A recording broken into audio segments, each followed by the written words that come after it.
HH yang diduga pelaku penculikan bocah 4 tahun ini ternyata merupakan pria yang aktif di media sosial. Tak sulit untuk menemukan data dirinya di berbagai media sosial. Hingga kini, pihak kepolisian masih terus mencari keberadaan HH. Polisi pun mengklaim jika identitas pelaku penculik anak ini sudah dalam genggamannya.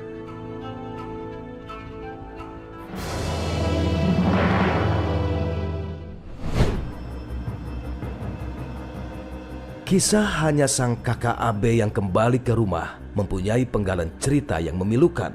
Bagaimana tidak, di usia yang masih 7 tahun, AB harus berjalan dan menaiki angkutan umum sendirian untuk bisa sampai di rumahnya dan mengabarkan sang ibu jika AS, adiknya, masih bersama HH di pusat perbelanjaan yang kala itu meminta untuk dijemput.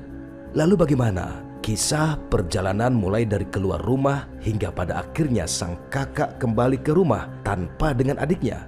Kami bersama orang tua AS kembali menelusuri lokasi perjalanan AB.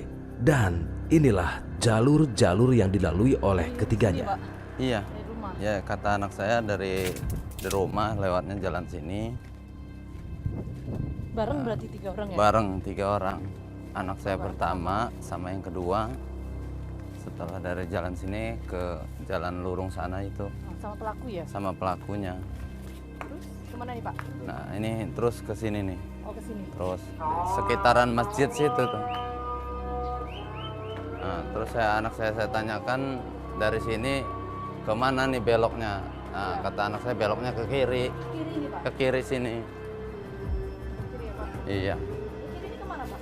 Ke kiri ini dia mau niatnya mau ke warung katanya kan, minta anterin ke warung. Akhirnya sudah ditunjukkan ke warung, ya memang nyatanya ke warung sih. Nah, dari warung sini nih ada nih warung. Jadi pemberhentian pertama di warung ya? Warung, minta antar ke warung. Setelah dari sini belok kata anak Ke kiri? ke kanan. Oh ke kanan sini? Wah ini udah mulai rame tuh. Udah mulai rame di sini. Ya. Ya cuman walaupun udah mulai rame, banyak orang yang udah nggak kenal kan sama anak-anak saya. Betul. Terus ini kemana? Ke sini mau ke depan tuh lampu merah. Lampu merah ya maksudnya lampu merah itu langsung naik angkot kata anak saya menuju angkot. Lampu merah sana di ujung. Iya.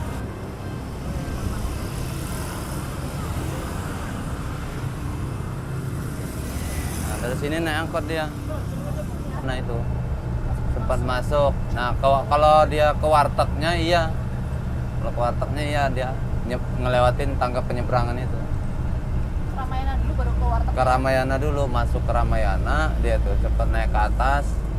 Saya tanyain sama anak saya, beli apa di Ramayana? Ya nggak beli apa-apa Pak, malah nanya doang, nanya harga terus pergi. Ngomongnya gitu, tuh keluar lagi. Baru Setelah itu ke warteg. ke warteg, tapi melewati ini nih apa penyeberangan tangga.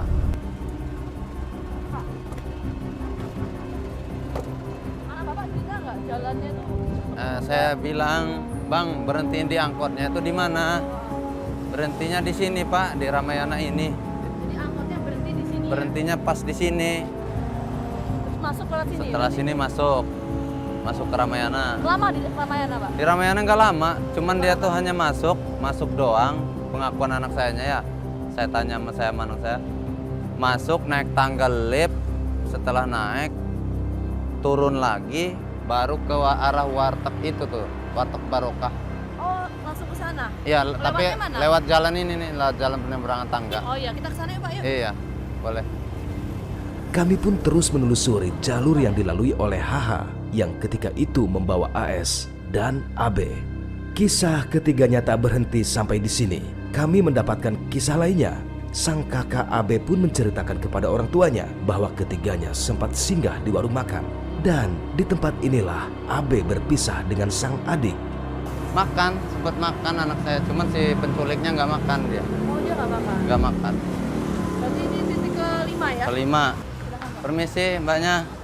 Mbak, kemarin itu kan yang saya tanyain anak saya hilang itu ya. Bener kan dia makan ke sini kan? Dia kesini makan doang. Iya, maksudnya kita cuma nanyain doang, ya nanya detail.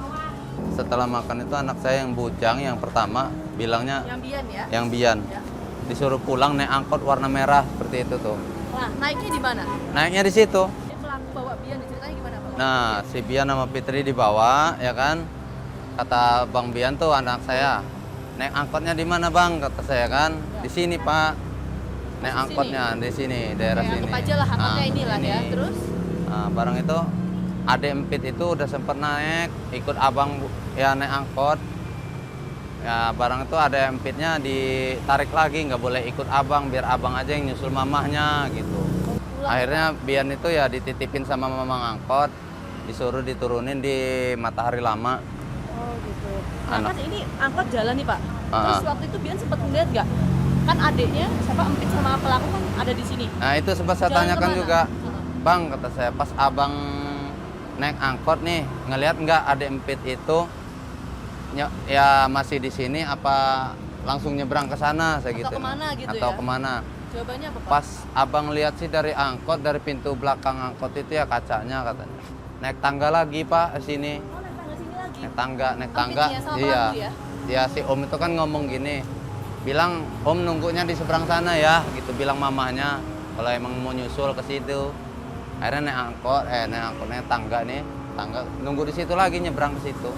Kak waktu kan Empit digandeng nih Pak. Itu gimana? Sempet nangis atau gimana Kak? Nggak nangis, Gimana? pas dia naik angkot, ditarik lagi turun, dia nggak nangis, cuman gimana gitu merengut anak saya tuh.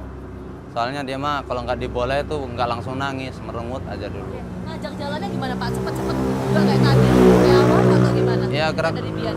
Gerak-geriknya ya, si Bian cuman cerita begitu doang sih. Pas lagi dia naik angkot ngelihat si Omnya naik tangga ini lagi nunggu di sana udah. Gerak-gerik jalan mah dia nggak cerita.